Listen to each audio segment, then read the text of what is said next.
In this video, I might change your view on the side hustle. The side hustle world or culture has exploded over the last 4 or 5 years, probably in light of the COVID pandemic lockdown and all the things that kind of have transpired since then, giving people more time and a little bit of flexibility in their work-life balance to provide an opportunity to create a new business, a new venture. There was a period of time where having multiple jobs was not a cool thing. Now it seems to be all the rage. And in this video, I want to talk about some of the things to think about when you're looking at a side hustle, or some ideas that I've seen work and things that have not worked so well. One of the things about the side hustle world is that it's really come out of this gig economy.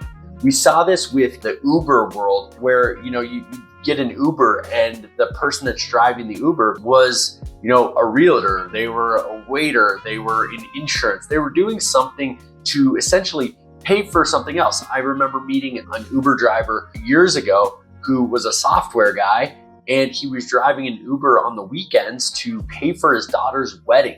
So I think that there's actually some really cool things about the side hustle culture, about having a side hustle that can provide a little bit more income, can provide a little bit of a cushion, especially during challenging times. But one of the things that I've seen within that side hustle world is a braggadocious kind of element about how great they're doing, the things that especially young people are doing that make it seem so easy. So there's some things that I want to talk about here today that may be worth considering. So first off, is it for you? Is a side hustle right for you? There might be some things that could tell you that you're good or not maybe so good. If you're looking for a little bit of an additional income, side hustle could be a great option for you. If you are like me, I am not made to do a quote unquote side hustle. And the reason for that is the way that my mind works. I'm a very narrow-minded or one-track mind where I need to stay focused on the thing that's right in front of me. So right now, it's building 4 Points wealth management. If I was spread too thinly across different things, then I don't think I could do my job in the capacity that I'm doing it very well. So that's another consideration, is do you have the energy and focus to be able to do your main hustle and then also have that side hustle? Another good reason to have a side hustle is to explore some other options in your life. If you're thinking about maybe doing a career shift, if you're looking to explore some things outside of just your day-to-day, your 9 to 5, and start looking at that 5 to 9 type of job, that can be a great opportunity to start considering something else. So start with the end in mind, whether it's financial planning, retirement planning, or investment strategy. Let's start with the end in mind. What's the goal? What do you ultimately want to do? Again, more income. Could it be the segue to a new job? One great story is a client of mine just has a really big propensity for starting new things. And he's done the quote unquote side hustle a number of times where that actually is turned into his next full-time career. And he's been ultra successful in that endeavor. And it seems to have always started when he had this quote unquote 9 to 5 job, and he was doing some other things, started a gym, started doing some software stuff, started some real estate stuff. So that kind of side hustle is quite cool. Another thing to think about is it a way to explore your creativity? I've got a number of friends, colleagues, and actually and clients that have incorporated a side hustle in a way to explore their creativity by way of woodworking or painting or doing some things through like an Etsy program. That's the other thing that's kind of cool, is that there are so many online shops that you can start to build out, and the infrastructure's there, the payment, the marketplace where people can come and be a client of yours that you never would have seen. You don't necessarily have to do the farmer's market things, although that's definitely a great deal. And then when you start there, with that end in mind, don't do it because it's cool. There's been a couple of instances where I've met some people along my journey, and it seems like they've started this side hustle because they think it's cool. I met a guy doing a t-shirt thing, and he thought he was going to try to compete with Lululemon. And while I think that that's great, that's awesome, he didn't really have a business plan. He didn't have any money to put into it. he was just going to go out and, do this, this t-shirt. That's what he was going to start with.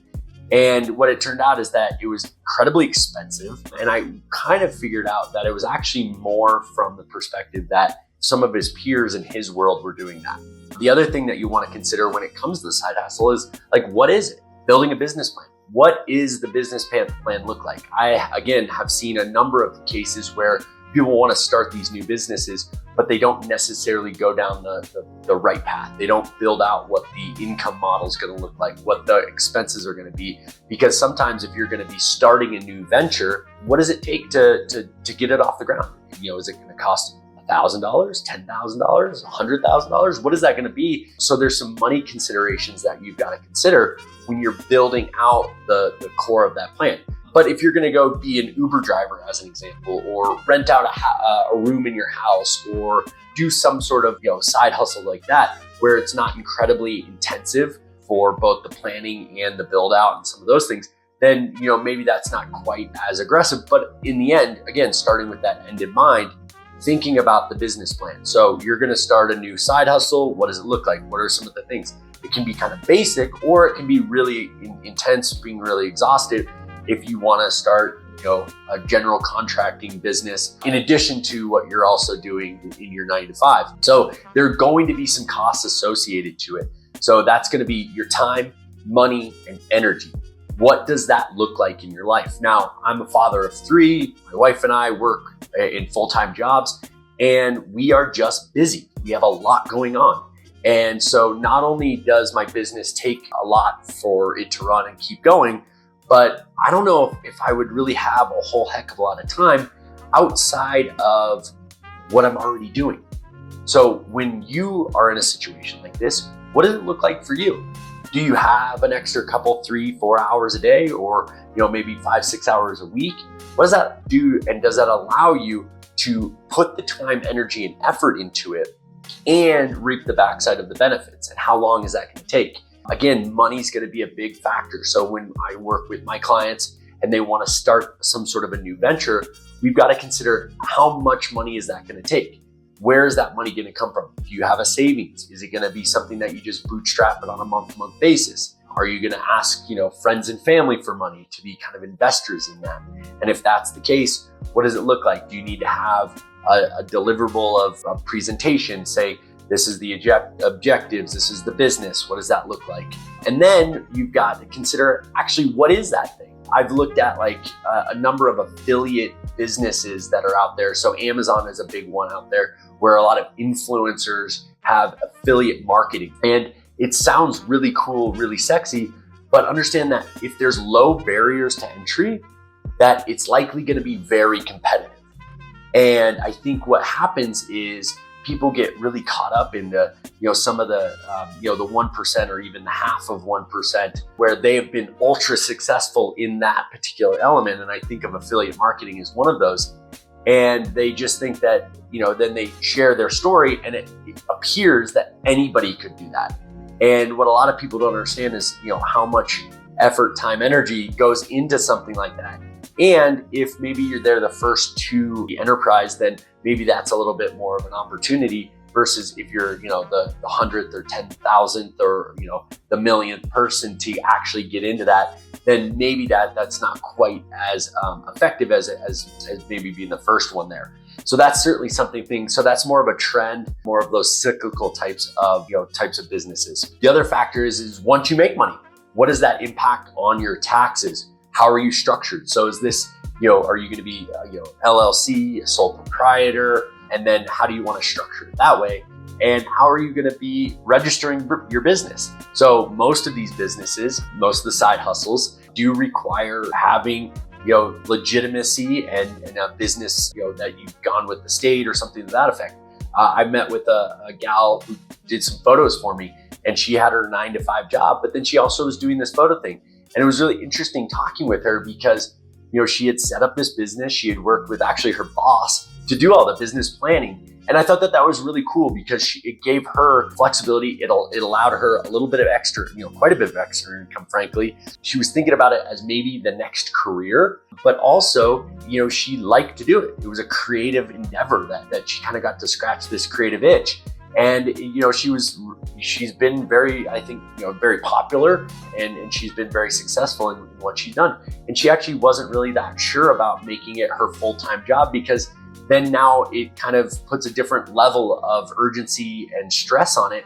Whereas now she can take the business as it comes and she can enjoy that. But she also mentioned that it has caused a little bit of a shock about how much the taxes are.